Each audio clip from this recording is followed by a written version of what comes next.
The Duke thought he had found the perfect way to make Beatrice Thorne disappear. He took her family drydock, cut off her access to iron ship bolts, and left her with a flooded timber yard filled with crooked oak his own sawmills had rejected for years. Then he gave her 21 days to fail. At first he was right. Beatrice spent a week chopping the twisted timber into straight frames, built a small boat with the last of her money, and watched its ribs split the first time the hull struck a harbor rock. But when she pulled the broken frame from the water, she noticed something the Duke's mills had never cared to see. The wood had not broken because it was crooked. It had broken where she had forced it to become straight. Beneath the mud at Ravencut lay tons of oak, whose grain had grown around wind, pressure, and violent coastal weather for decades. And if Beatrice could learn how to bend that strength without cutting through it, the Duke had not left her a pile of worthless timber. He had left her the material that might defeat his own lifeboat at the Admiralty trial. Rain had turned Ravencut timber yard into a field of black mud by the time Duke Richard Vance finished reading the transfer terms. Beatrice Thorne stood opposite him beneath the broken edge of a timber shed, her father's adze hanging from one hand. Behind her lay hundreds of rejected oak trunks, bent by decades of coastal wind into hooks, bows, and twisted forks no sawmill wanted. Vance nudged one with the toe of his polished boot. It rolled half a turn and sank deeper into the mud. "You wanted a yard," he said. "Now you have one." He dropped the deed onto an empty barrel between them. The dry dock her father had built was already under Vance's control. Ravencut was what remained. 4 pounds in Beatrice's pocket, hand tools in a chest, no large saw, and timber, too crooked to become the straight planks Portsmouth merchants preferred. Vance had added one final condition, without placing it on the deed. Every forge that depended on his contracts had been told not to sell Beatrice iron ship bolts. He did not threaten her or raise his voice. He simply pulled on one glove and said that a shipwright without straight timber or iron would discover how quickly pride became expensive. Elias Holt watched the Duke's carriage leave from beneath the shed roof. The old sailor's damaged leg made him lean heavily on a cane, but his eyes still measured weight and distance by habit. "We can burn some of it," he said. Beatrice shook her head. Fuel would not pay the river fee due at the end of the month. 21 days remained before the Admiralty's lifeboat trial, but she had no intention yet of competing. She needed something smaller and immediate. A fishing skiff could be sold within a week if she found enough usable wood. She spent the afternoon with chalk, crosscut saw, and adze, marking the crooked trunks where they might yield short, straight pieces. The work was punishing. Sea-grown oak resisted every stroke, and the wet bark filled the saw teeth with grit. Near dusk, Beatrice stopped beside the same trunk Vance had kicked. She shaved away a strip of bark with her father's knife. Pale grain appeared beneath it, curving smoothly around the bend instead of breaking across it. She stared at that line longer than she intended. Tomorrow she would cut the trunk straight. But if the tree had survived 40 years of wind by growing crooked, what exactly would she be cutting away? For 6 days, Beatrice tried to make Ravencut behave like a respectable timber yard.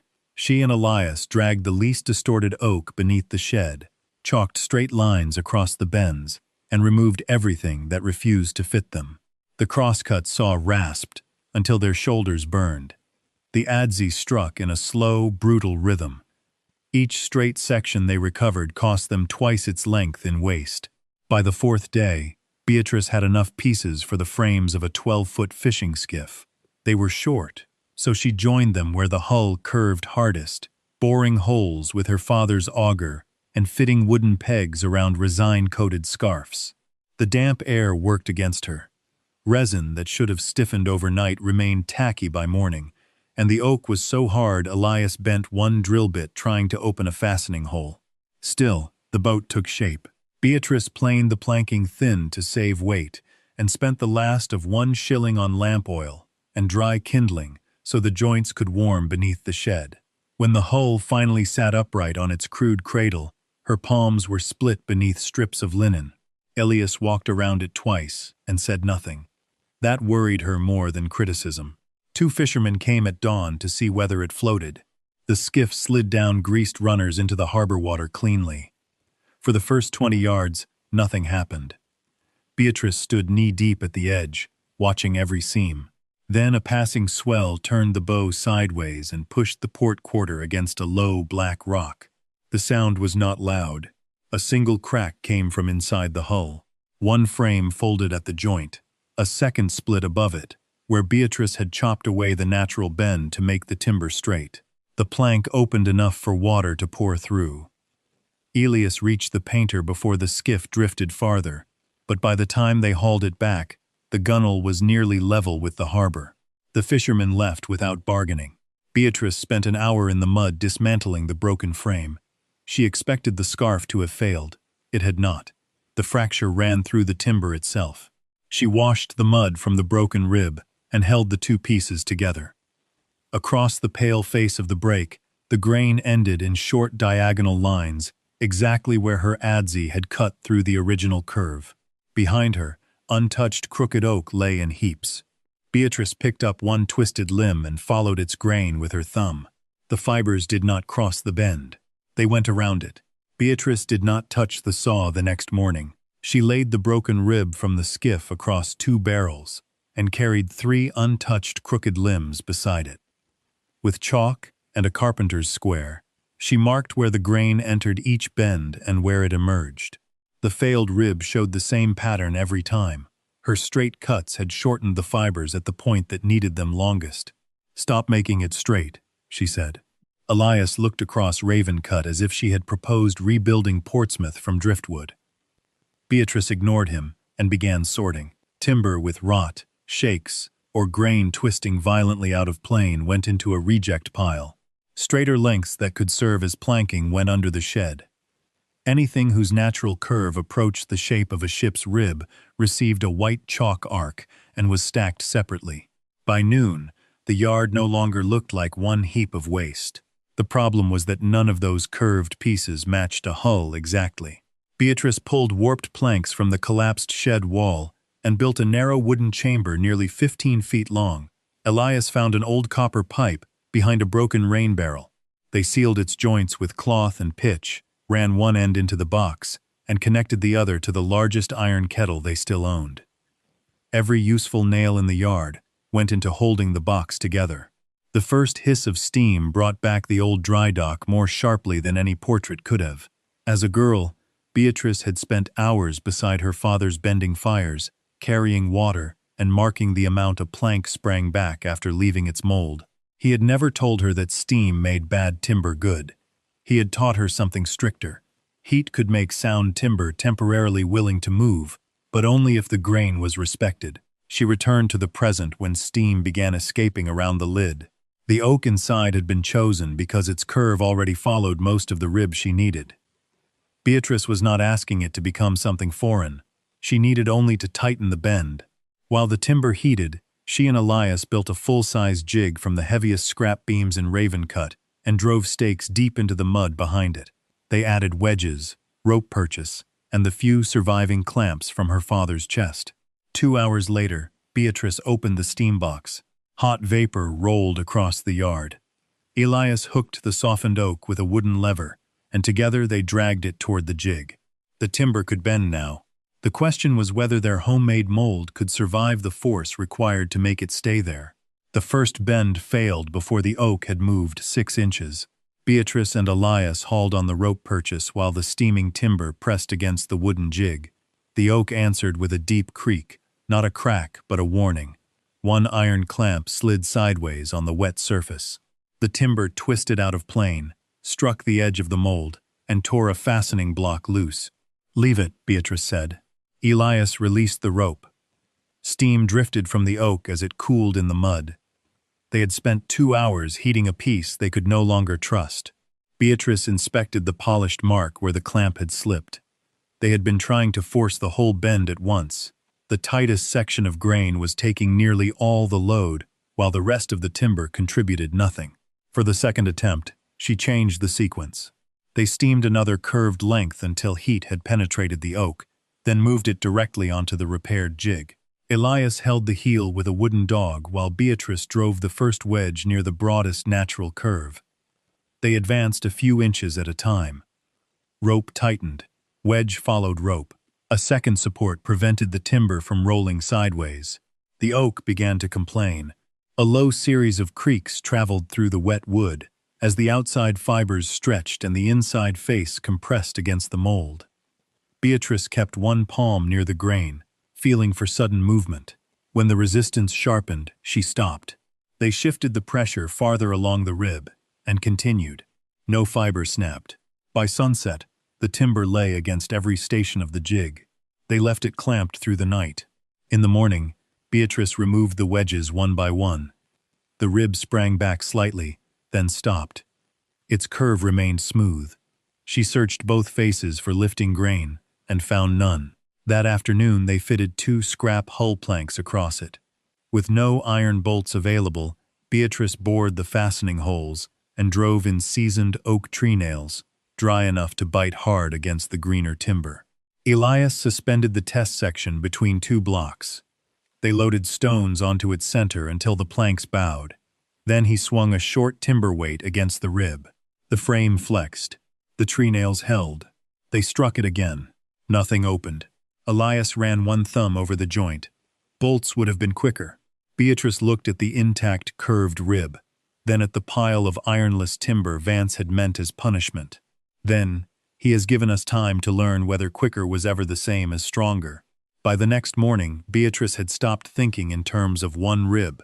She cut thin wooden templates from scrap planking and marked each curve with chalk.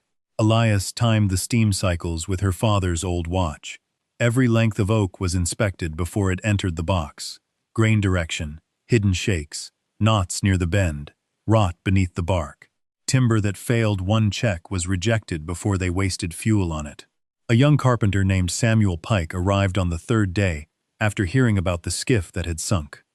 He looked at the crooked stock, the leaking steam box, and the wooden pegs lined along the bench. "You are building without bolts?"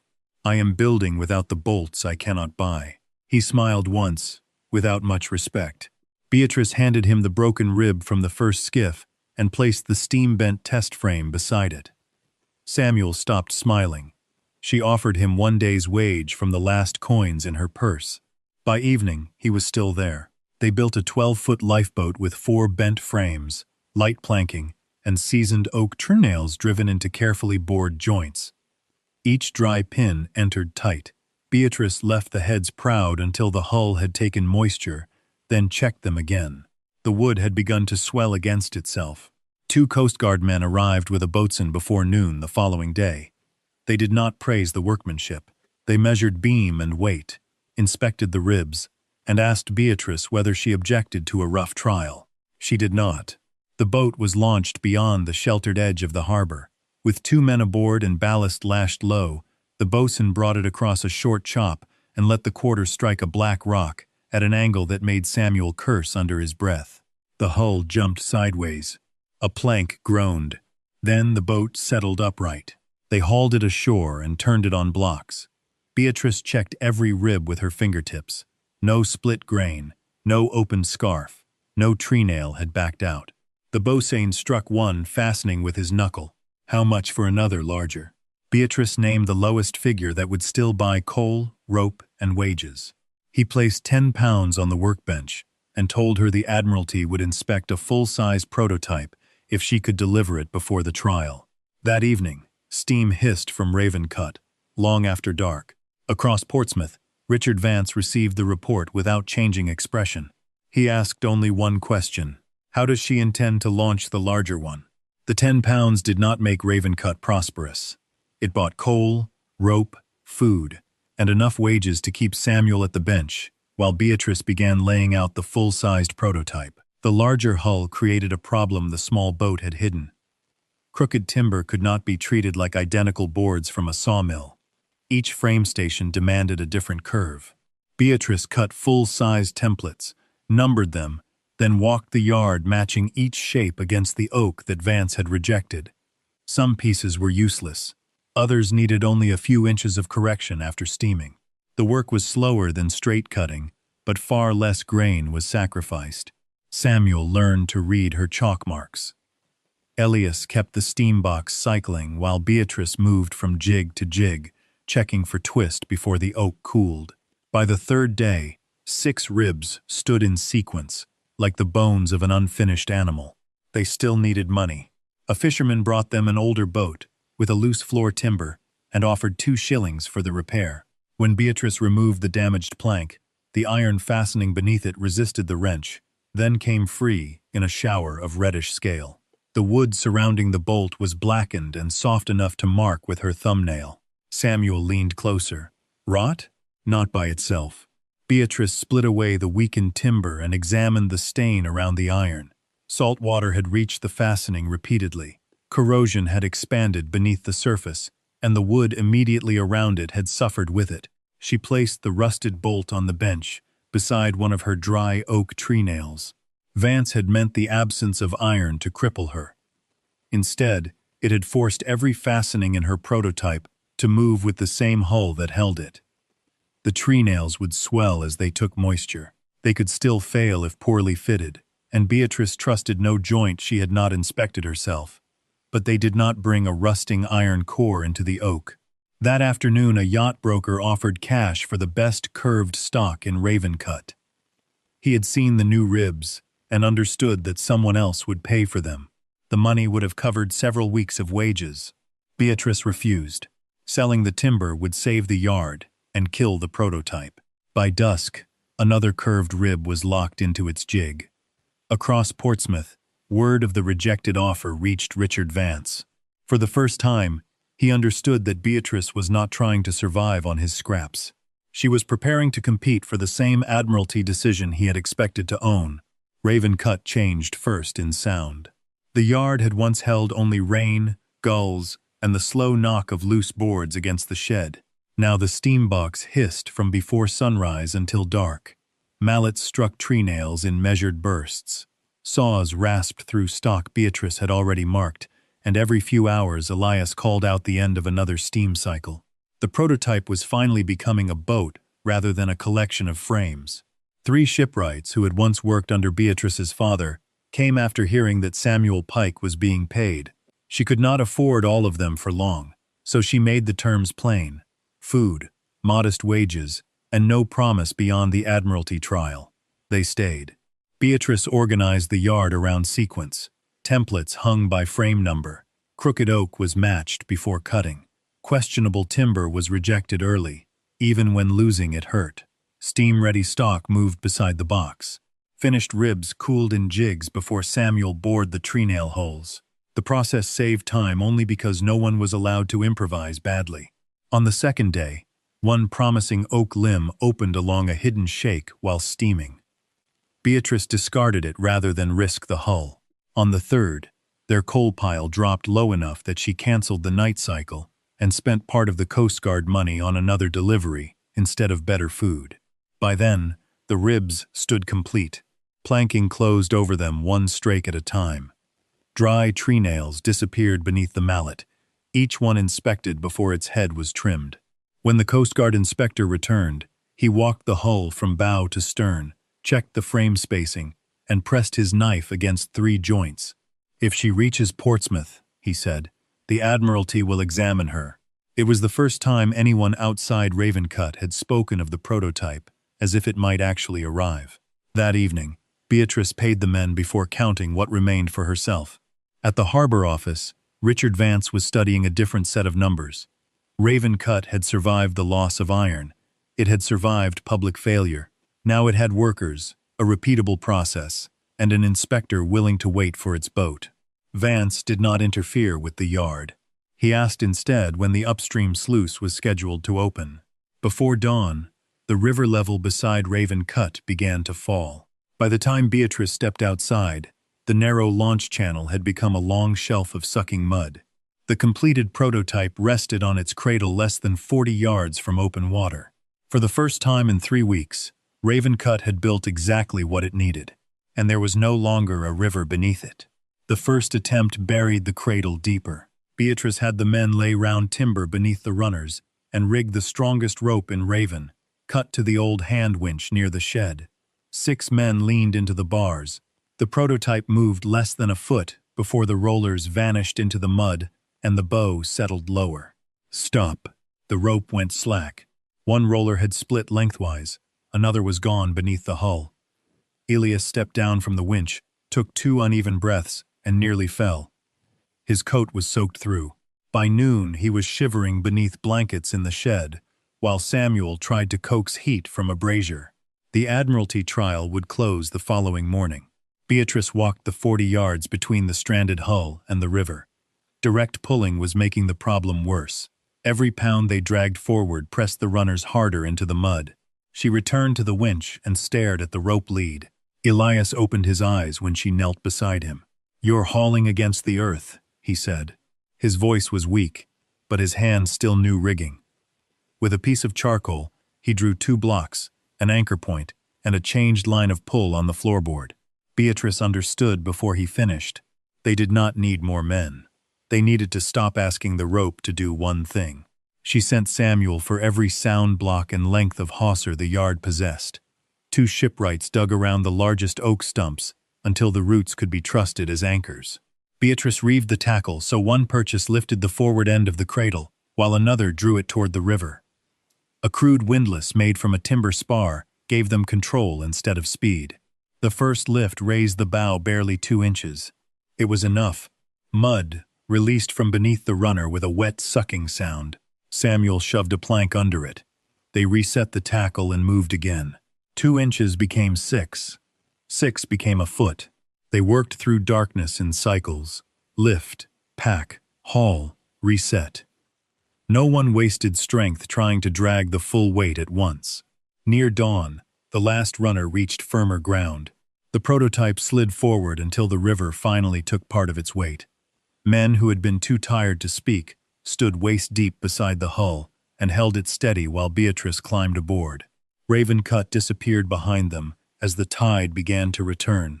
Portsmouth was still miles away, and the Admiralty would not delay its trial for a woman who arrived after the list had closed. Beatrice reached Portsmouth with less than an hour to spare. Ravencut's prototype came alongside stained with mud, its hull carrying every mark of the night's work. Across the testing quay, Richard Vance's lifeboat waited beneath a clean canvas awning. Its frames had been cut from straight-sawn oak, its iron fastenings polished, its paint scarcely dry. Vance looked once at Beatrice's boat, and then at her clothes. "You brought the yard with you." Beatrice stepped onto the quay. "Only the part that floats." The Admiralty surveyor ended the exchange by ordering both craft measured before the tide changed. Beam, weight, frame spacing, fastenings, and ballast were recorded. Beatrice asked for no concession. She requested only that both boats receive the same test. Vance agreed. His confidence lasted through the first loading. Stone ballast was secured low in each hull. The boats were then subjected to the same controlled drop and impact against the testing structure, hard enough to reproduce the kind of blow a rescue craft might take among coastal rocks. Vance's boat struck first. The sound carried across the quay. One straight-sawn frame split beside an iron fastening. A neighboring joint opened under the transferred load. Water began entering through the disturbed planking before the men had finished hauling the boat back. Vance moved toward the surveyor. "That is workmanship, not design." The surveyor did not answer. He was already kneeling over the fracture. Beatrice's turn came next. Her prototype fell, hit, and twisted violently enough to throw spray over the quay. Several ribs flexed together. The hull rebounded. Then it floated level. When the boat was recovered, Beatrice climbed inside with the inspectors. They removed 2 floorboards and examined the frames. No major split crossed the bends. The grain followed the curvature of the ribs, carrying the load around the hull instead of ending at the point of greatest stress. One inspector struck a wet treenail with the handle of his knife. It had swollen tighter in its hole. The Coast Guard boatswain who had tested Beatrice's smaller craft stepped forward and confirmed that the earlier boat had survived a separate rock impact without frame failure. That gave the Admiralty 3 things Vance could not dismiss: a previous working craft, an intact full-sized prototype, and the damaged boat beside it. The provisional order was written before sunset. Richard Vance stood close enough to hear the number of hulls requested. Then the Admiralty representative turned to Beatrice. "The design has proved itself," he said. Can Raven Cut build them in quantity? Beatrice looked toward Samuel, then at the men who had dragged the prototype through the mud. Winning the test had saved her method. Now she had to decide whether the yard Vance had meant to bury could become a shipyard again. The Admiralty order did not make Raven Cut rich overnight. It did something more useful. It gave Beatrice enough guaranteed work to borrow against the contract, buy coal in quantity, replace the worst tools, and put the men on regular wages. A second steam box rose beside the first before winter. Then a third jig, crooked oak, that once lay half buried in mud, was sorted beneath new sheds by curve, grain, and frame station. Samuel Pike took charge of one crew. Elias never returned to hauling timber, but his knowledge became too valuable to waste on brute work. Beatrice gave him the launch rigging and every difficult lift in the yard. He complained about being promoted to a chair, and then spent the next week redesigning the blocks. The Admiralty did not forbid straight-sawn oak. It did something more damaging to Richard Vance's position. For high-impact lifeboat frames, it began specifying continuous grain and approved bent-frame construction where the design required it. Mills that had once thrown crooked stock aside started asking what Raven Cut would pay for it. Vance's losses widened from there. The harbor inquiry found that the change in sluice access before the trial had served no defensible public purpose. His influence on the harbor board ended. When Beatrice's solicitor challenged the earlier seizure of the Thorne River access, Vance chose settlement over a longer fight that would expose more of his dealings. The drydock returned to her control, not as a gift, as a cost. By spring, the old Thorne Yard and Raven Cut worked as one operation. Bent ribs came down from the steam sheds. Hulls were assembled at the restored dock. Coast Guard crews arrived to inspect boats that carried neither polished aristocratic pride nor hidden miracles. Only timber selected carefully and worked in the direction it was strongest. One wet morning, Beatrice passed the wall above the main bench and stopped. The first crooked oak Vance had kicked into the mud had never become a finished frame. Too much of it had been damaged. She had kept one sound section. It hung there now as a teaching piece, bark scar still visible, the grain sweeping around the bend in a clean, unbroken line. Outside, steam hissed through copper pipe. Mallets struck treenails. A newly finished lifeboat slid down the ways and settled into the river without ceremony. At the road beyond the yard, a carriage, once owned by Vance's household, was being led away after a settlement sale. One wheel sank deep into the same black mud he had once used as proof that Raven Cut was worthless. Beatrice did not watch it struggle free. She ran her hand once along the curved oak on the wall, then turned back toward the steam boxes. The wood Vance had tried to straighten had broken. The wood Beatrice allowed to keep its strength carried men home.